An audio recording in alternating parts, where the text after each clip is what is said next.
नमस्कार साथियों, आज एक नए टॉपिक को लेकर फिर से मैं आप लोगों के सामने उपस्थित हूँ। साथियों, जैसा कि मैंने अपने पिछले वीडियो में बताया था कि उत्तराखंड के अंदर स्वास्थ्य विभाग के 1564 पदों पर नर्सिंग अधिकारियों के जो 1564 पदों पर भर्ती प्रक्रिया हुई थी, उसमें 1376 पदों पर रिजल्ट आया था। उसमें जो मैंने कैलकुलेशन की थी, मैं ये नहीं कह रहा हूँ कि बिल्कुल सही है, लेकिन आप भी उसको करके देखिए। कहीं ना कहीं मुझे कुछ डाउट लगा था और मैंने जब कैलकुलेशन की थी तो 8 से 10 पोस्टें जो हैं कम जनरल की हो रही थी। मतलब कि जो रिजल्ट आया, जितने पद भरे जाने थे उससे 8 या 10 पद कम हो रहे थे। तो कहीं ना कहीं ये एक बहुत बड़ा सवाल है कि ऐसा क्यों हुआ, और इन पदों को वेटिंग लिस्ट के द्वारा जो है जल्द से जल्द भरा जाना चाहिए। इसी तरीके से साथियों, मैंने कहा था कि मैं नेक्स्ट वीडियो में डिग्री धारक महिला कैंडिडेट्स के बारे में भी जानकारी दूंगा। तो साथियों, आज मैं डिग्री धारक महिला कैंडिडेट्स का सारा डाटा लेकर आप लोगों के सामने उपस्थित हूँ और इस डाटा को मैं आप लोगों के साथ शेयर करना चाहता हूँ। इसको आप ध्यान से देखिएगा।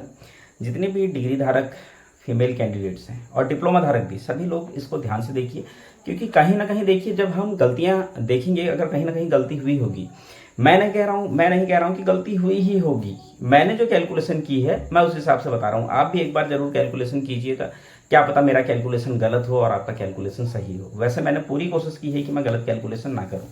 साथियों, बात करते हैं डिग्री धारक महिला कैंडिडेट्स की सामान्य सीटों की। बात करें तो 192 सीटें थी टोटल। 192 सीटें थी। 192 सीटों में से 173 सीटें जो थी वो क्षैतिज आरक्षण को हटाकर थी।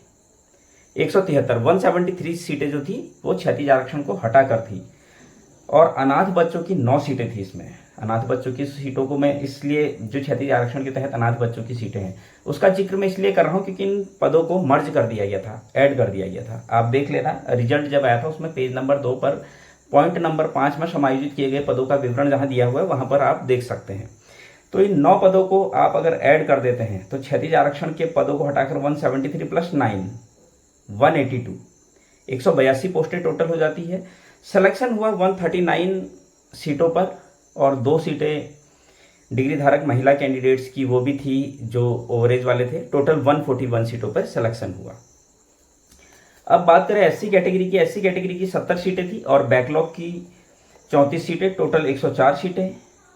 फिर से मैं आपको बता रहा हूँ, 70 सीटें थी और 70 सीटों में से 70 सीटें और इसमें 34 पद जो है वो क्षैतिज आरक्षण बैकलॉग के ऐड हुए थे, तो टोटल 104 हो गई थी पोस्टें। 104 में से क्षैतिज आरक्षण के पदों को अगर हटा दिया जाए तो 88 पद थे। 5 पद उत्तराखंड के अनाथ बच्चों के थे जो क्षैतिज आरक्षण के तहत आते हैं।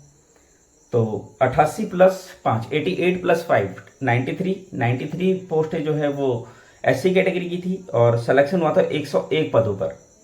8 लोगों ने जनरल सीट काटी थी। तो 93 पोस्टें थी, 8 लोगों ने जनरल सीट काटी, 101 सीटें। बिल्कुल करेक्ट है हिसाब। बात करें एससी कैटेगरी की। एससी कैटेगरी की 17 सीटें थी, 14 सीटें थी और 3 सीटें जो है वो बैकलॉग की थी। टोटल 17 सीटें। 17 की 17 जो है वो क्षैतिज आरक्षण को हटाकर 17 की 17 सीटें थी।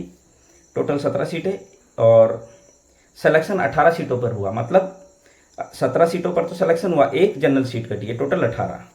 इसी तरीके से ओबीसी की बात करें, 51 सीटें थी और 5 सीटें जो है वो बैकलॉग की थी। तो 51 प्लस 5 56 सीटें टोटल। और क्षैतिज आरक्षण के पदों को अगर हटा दिया जाए तो 49 सीटें थी। 2 सीटें क्षैतिज आरक्षण के तहत अनाथ बच्चों की थी। टोटल 51 सीटें और 66 सीटों पर सिलेक्शन हुआ। कितना? 66 सीटों पर सिलेक्शन हुआ। 17 सीटें जो है वो ओबीसी ने काटी है। ये 17 सीटें जो कटी है ये 66 में ही ऐड है, तो आप उसको वो ना लें। तो 66 सीटें टोटल जो है सेलेक्ट ओबीसी कैंडिडेट की हैं। अब बात करते हैं ईडब्ल्यूएस की। तो ईडब्ल्यूएस की 36 सीटें थी और क्षैतिज आरक्षण के पदों को अगर हटा दिया जाए तो 33 सीटें।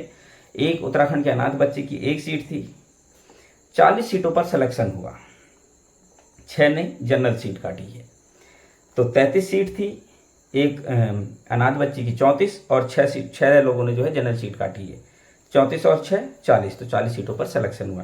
टोटल जो सीटें कटी है साथियों, टोटल एससी एसटी ओबीसी और ईडब्ल्यूएस द्वारा जो सीटें काटी गई है वो 32 सीटें काटी गई है। अब हम हिसाब लगाते हैं। 141 में 32 जोड़ देते हैं। 141 में जब 32 जोड़ेंगे तो 173 सीटें आ रही है। 173 सीटें, और जबकि टोटल सीटें कितनी थी 182। 9 सीटें फिर सामान्य वर्ग की यहां पर कम दिख रही है। तो साथियों ऐसा कैसे हो रहा है? ये सीटें कहां गई? हो सकता है मेरी कैलकुलेशन में कुछ गड़बड़ हो रहा हो। एक बार आप भी कैलकुलेशन कीजिएगा।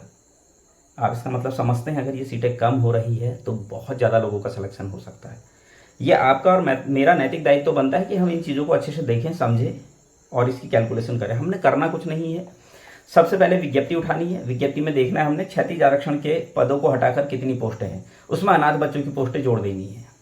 जितनी भी पोस्टें हो जाती है उसमें से अब ये देखना है सामान्य वर्ग की कितनी सीटें SC, ST, OBC और EWS द्वारा काटी गई है। ओवरेज की 2 फीमेल कैंडिडेट्स का सिलेक्शन हुआ था, सिर्फ 2। तो SC, ST, OBC, EWS द्वारा जितनी भी सीटें काटी गई होगी, टोटल सीट में से उतनी सीटें घटा देनी है, बाकी सीटें जनरल की होगी। तो लगभग 9 सीटों का यहाँ पर अंतर आ रहा है। आखिर ये अंतर आ क्यों रहा है? ऐसा क्यों हो रहा है? ये बहुत बड़ा सवाल है साथियों। पिछली वीडियो में भी मैंने आपको बताया था कि 8 से 10 सीटों का अंतर आ रहा है। इसमें भी लगभग 9 सीटों का अंतर आ रहा है। ये आंकड़ा बहुत बड़ा है। एक पोस्ट की भी बहुत बड़ी वैल्यू होती है। जो लास्ट रुके होंगे उनको समझ में आ रहा होगा कि हाँ, अगर हमने उस समय सही तरीके से देख लिया होता, कैलकुलेशन कर ली होती, तो कहीं ना कहीं आज हम जॉब में होते। ये बहुत बड़ा सवाल है साथियों। अगर ऐसा हुआ है तो क्यों हुआ है? एक बार आप लोगों से निवेदन करूंगा, सभी सम्मानित साथियों से और सभी संगठनों के पदाधिकारियों से भी मैं निवेदन करूंगा, एक बार प्लीज़ इन चीज़ों को देखें और समझें और इन चीज़ों को आगे रखें, क्योंकि हमारा सभी का नैतिक दायित्व है कि हम अपने प्रोफेशन के लोगों के लिए ज़्यादा से ज़्यादा अच्छा काम करें, ज़्यादा से ज़्यादा उनके हितों में काम करें। और मेरा मानना सिर्फ ये है कि जितने ज़्यादा लोगों का सिलेक्शन हो सके हमें ऐसा काम करना चाहिए। ये कहीं ना कहीं कुछ ना कुछ कमियां हमें दिख रही है। हो सकता है मैं फिर से आपको एक चीज़ फिर से रिपीट कर रहा हूँ, एक बार आप कैलकुलेशन जरूर कीजिएगा। हो सकता है मेरी कैलकुलेशन में कुछ गड़बड़ हो रहा हो। साथियों, इसमें मैंने ओवरेज वाले जो 2 कैंडिडेट थे, फीमेल कैंडिडेट्स, उनको भी ऐड किया है। 139 + 2 141।